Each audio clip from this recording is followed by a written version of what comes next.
Assalamualaikum warahmatullahi wabarakatuh. Perkenalkan, saya Saskia dari Prodi Pendidikan Dokter, Fakultas Kedokteran UHAMKA.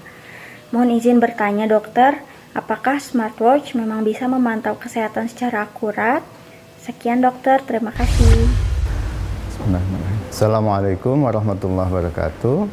Jumpa kembali dengan saya, Dr. Ghea Pandita, dosen Fakultas Kedokteran Universitas Muhammadiyah, Profesor Dr. Hamka. Kita ketemu lagi di acara Curhat Hamka Muda.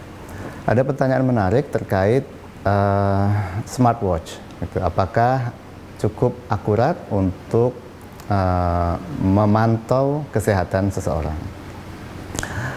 Smartwatch biasanya dilengkapi oleh perangkat-perangkat tertentu atau aplikasi-aplikasi tertentu yang dapat membantu untuk memantau indikator-indikator kesehatan seseorang. Yang banyak ada adalah antara lain yang pertama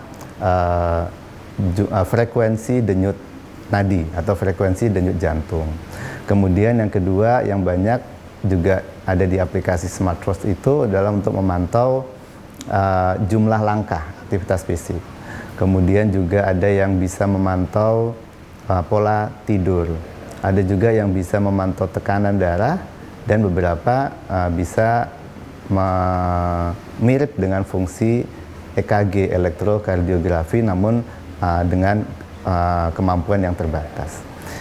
Jadi Hamka Muda terkait dengan peralatan, kita tentu harus selalu memperhatikan bagaimana tingkat sensitivitas dan spesifisitas suatu device untuk memantau indikator-indikator kesehatan. Dengan mengetahui sensitivitas dan spesifisitas suatu device, kita akan mengetahui bagaimana akurasinya, sehingga itu bisa menjadi panduan kita untuk memantau kesehatan. Kita coba pertama misalkan melihat bagaimana kemampuan smartwatch dalam memantau denyut nadi atau denyut jantung seseorang. Beberapa penelitian menunjukkan bahwa tingkat akurasinya cukup tinggi apabila diperiksa pada saat kondisi istirahat, kondisi tidak beraktivitas. Kesalahannya hanya sekitar 5%. Mirip dengan alat-alat yang diakui secara medis yang banyak digunakan di layanan-layanan kesehatan. Namun pada saat seseorang itu sedang beraktivitas, akurasinya menurun untuk mengukur denyut nadi. Karena dipengaruhi beberapa hal, diantaranya adanya keringat, adanya gerakan. Ini akan membuat alat perekam yang ada di smartwatch ini menjadi kurang akurat. Biasanya di beberapa penelitian menunjukkan akurasinya menurun sampai tingkat kesalahannya sekitar 10%. Kemudian yang kedua untuk menghitung langkah. Untuk menghitung langkah juga sama gitu ya, dengan tingkat kesalahannya juga sekitar 10% gitu apabila dengan pola langkah yang tidak terlalu cepat. Tetapi apabila itu terlalu cepat dan ada beberapa media yang harus dilewati naik turun begitu, ada goncangan, ini juga akan menurunkan sensitivitasnya. Kemudian yang berikutnya lagi untuk memantau pola tidur. Beberapa device bisa memantau pola tidur yang ada di smartwatch ini. Pada beberapa penelitian menunjukkan bahwa apabila untuk mengukur pola tidur di fase-fase antara tidur dengan mengantuk, device ini cukup efektif.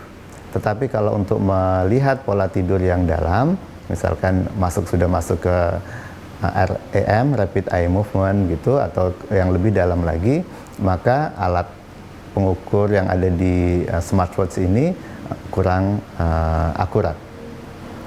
Yang terakhir untuk melihat kemampuan smartwatch untuk menggantikan fungsi EKG secara sederhana.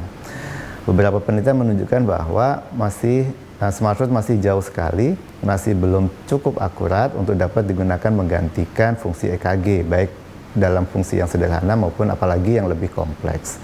Yang bisa digunakan adalah hanya untuk mengukur irama, melihat gangguan irama jantung. Jadi yang kita kenal sebagai aritmia, gangguan irama jantung, khususnya terkait atrial fibrilasi. Ini beberapa device bisa mengukur gangguan irama jantung secara sederhana, hanya secara global saja, tapi tidak bisa melihat lebih detail. Oleh karena itu, rekan-rekan Hamka muda, pada saat kita menggunakan smartwatch, maka kita harus pintar-pintar untuk melihat bagaimana tingkat akurasinya masing-masing. Ya, di produknya bisa kita lihat seberapa tinggi sensitivitas dan spesifisitasnya, dan jangan lupa untuk memperhatikan pada kondisi apa saja ini akan baik dan pada kondisi apa saja ini akan menurun akurasinya. Sehingga dengan begitu kita dapat lebih memperhatikan indikator-indikator kesehatan kita secara lebih tepat.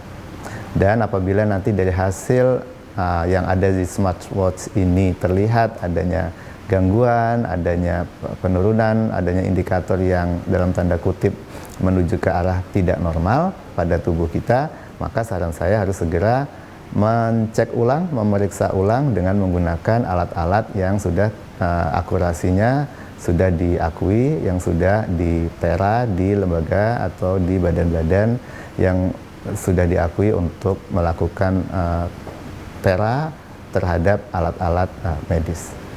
Mungkin begitu yang bisa saya sampaikan. Terima kasih atas perhatiannya. Assalamualaikum warahmatullahi wabarakatuh.